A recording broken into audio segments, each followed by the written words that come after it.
दोस्तों, जैसा कि हम सभी जानते हैं, देश के अलग अलग हिस्सों में अलग अलग तरीकों से नवरात्रि के पर्व को मनाया जाता है। नवरात्रि के पहले दिन घट स्थापना की जाती है। कुछ लोग पूरी रात गरबा और आरती कर नवरात्रि मनाते हैं, तो कहीं कुछ लोग व्रत और उपवास रखकर माँ दुर्गा और उनके 9 रूपों की पूजा करते हैं। तो दोस्तों, आपको बता दें, 2023 में इस साल माँ दुर्गा हाथी पर सवार होकर पृथ्वी लोक पर पधारेंगी।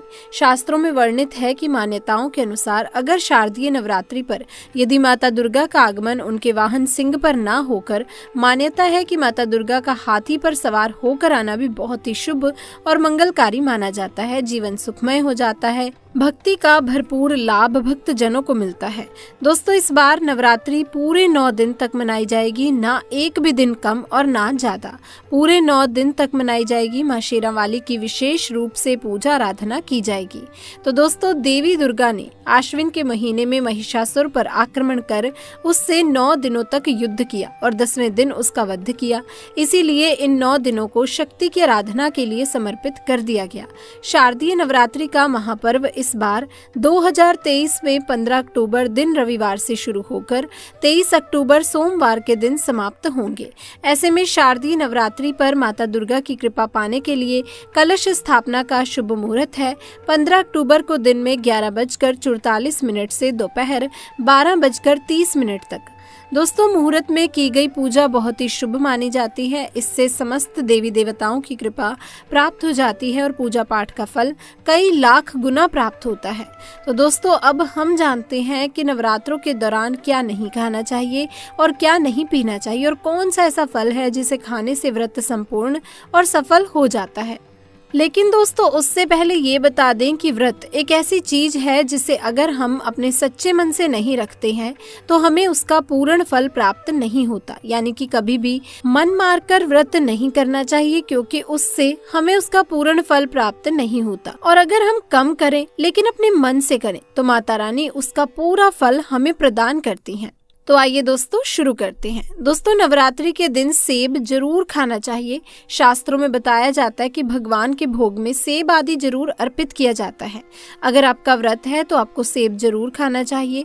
केला, पपीता, तरबूज और मीठे अंगूर जरूर खाने चाहिए। इन फलों से व्रतधारी को शक्ति मिलती है और व्रत संपूर्ण हो जाता है। शास्त्रों में बताया जाता है कि नवरात्रों के दिनों में सीताफल जरूर खाना चाहिए। सीताफल खाने से 10 ऐसी बीमारियां हैं जो खत्म हो जाती हैं।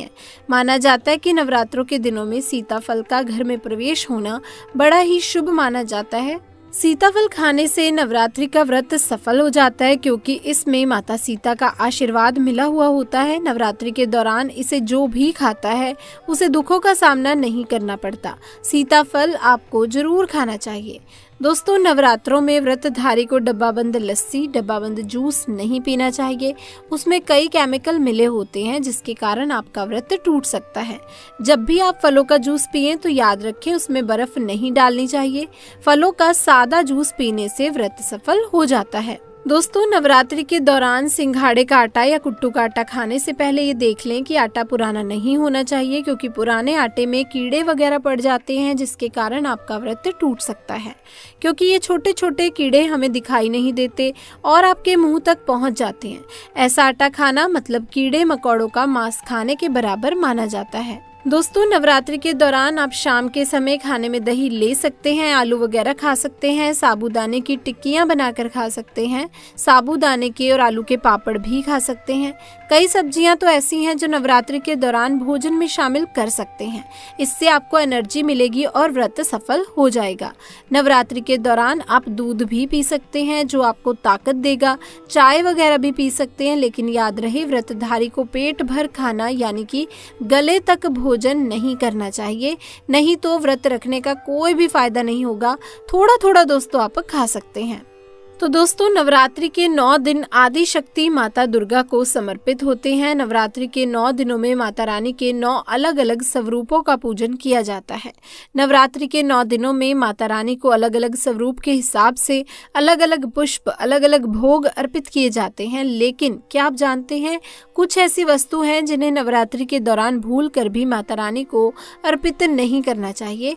अगर इन वस्तुओं को आप गलती से भी माता रानी को अर्पित कर देते हैं तो आपको आपको व्रत और पूजन का पूर्ण लाभ नहीं होगा। इसीलिए माता रानी की कृपा प्राप्त करने के लिए आपको ये जानना बहुत जरूरी है कि वो कौन सी ऐसी वस्तु है जो माता रानी के पूजन में भूल कर भी इस्तेमाल नहीं करनी चाहिए।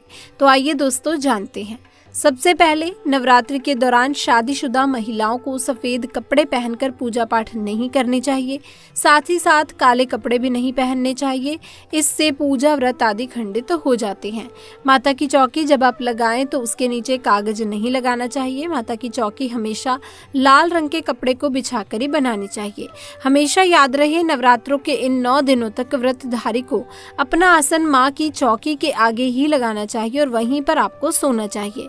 दोस्तों, माँ दुर्गा को नवरात्रों के दौरान अकेला नहीं छोड़ा जाता। बहुत ही अशुभ होता है। माता रानी नाराज हो जाती हैं और हमेशा के लिए चली जाती हैं।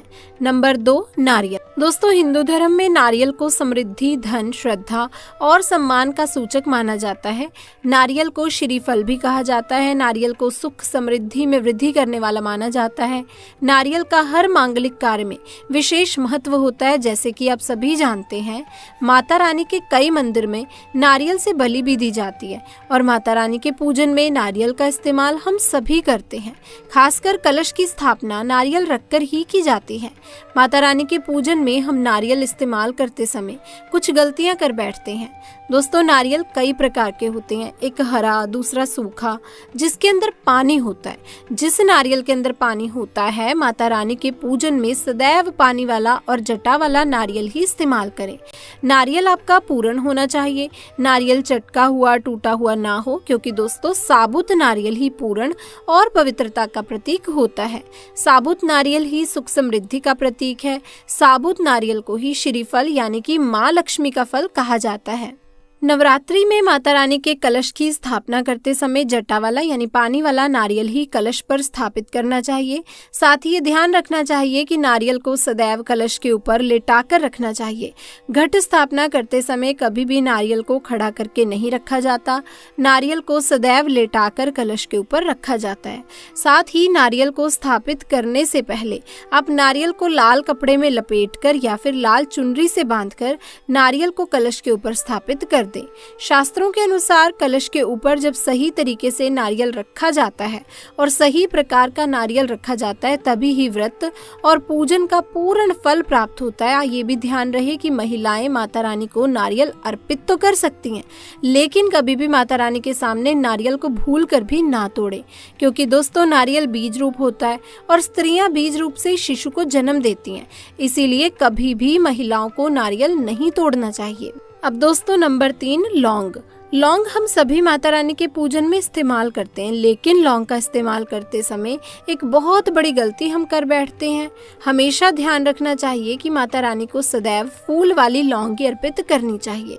जिस लौंग के ऊपर फूल नहीं होता या जिस लौंग के पीछे लकड़ी की डंडी नहीं होती, उसको माता रानी के पूजन में भूल कर भी इस्तेमाल ना करें।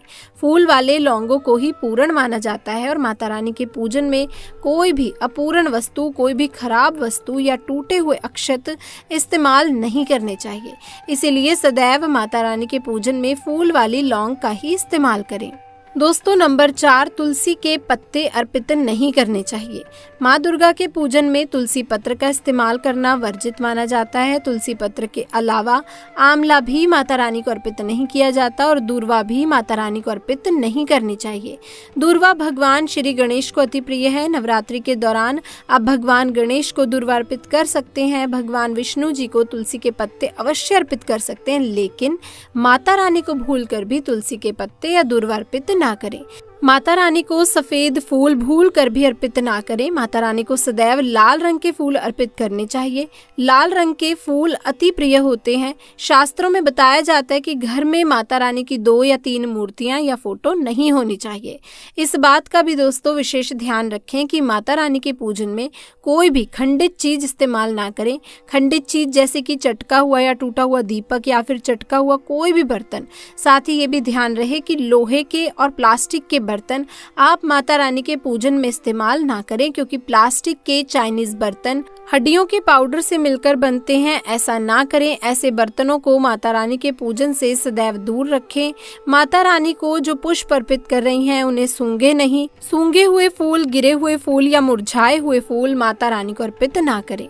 तो दोस्तों, अब जानते हैं कि कन्याओं का स्वागत कैसे करें। कन्या जब आपके घर आए तब सभी के पैरों को दूध और पानी से धोना चाहिए। फिर उसके बाद कन्याओं को किसी साफ जगह पर जमीन पर कपड़ा बिछाकर बैठाना चाहिए। उनके माथे पर अक्षत, फूल और कुमकुम लगाना चाहिए। फिर उसके बाद उनकी थाली में दोस्तों उन्हें भोजन ग्रहण करवाना चाहिए। लेकिन हमेशा याद रहे, कन्याओं की थाली में 3 पूरी कभी न रखें, इसे बहुत ही अशुभ माना जाता है। 3 पूरियां दोस्तों मरने वाले व्यक्ति के लिए बनाई जाती हैं, तो ऐसा बिल्कुल भी ना करें। अक्सर दोस्तों कई लोग कन्याओं को कुरकुरे का पैकेट, चिप्स वगैरह का पैकेट देते हैं, जो कि घोर अनर्थ माना जाता है, क्योंकि इसमें लहसुन प्याज का इस्तेमाल होता है, जिसके कारण आपका व्रत खंडित हो सकता है। माँ दुर्गा क्रोधित हो सकती हैं। जहां आपने 9 दिन तक लहसुन प्याज का इस्तेमाल नहीं किया, उससे परहेज किया, लेकिन आपकी एक गलती पूरे व्रत को खंडित कर सकती है। कन्याओं को डब्बाबंद कोई भी चीज ना खिलाएं जिसमें लहसुन प्याज होता हो। अब दोस्तों, जब कन्या अपने घर के लिए प्रस्थान करे तो उनके चरण जरूर छू लें और अपने मन में अपनी प्रार्थना को पूरा करें। सच्चे दिल से मांगी हुई मुराद माता रानी अवश्य ही पूरी करती हैं। दोस्तों, आप में से कौन कौन चाहता है कि माता रानी को अपने घर पर बुलाया जाए, तो सच्चे दिल से कमेंट्स में जरूर लिख दें जय माता दी। इसी के साथ वीडियो को लाइक करें, शेयर करें और चैनल को सब्सक्राइब करना बिल्कुल भी ना भूलें। मिलते हैं किसी और वीडियो में, तब तक के लिए आप सभी का धन्यवाद।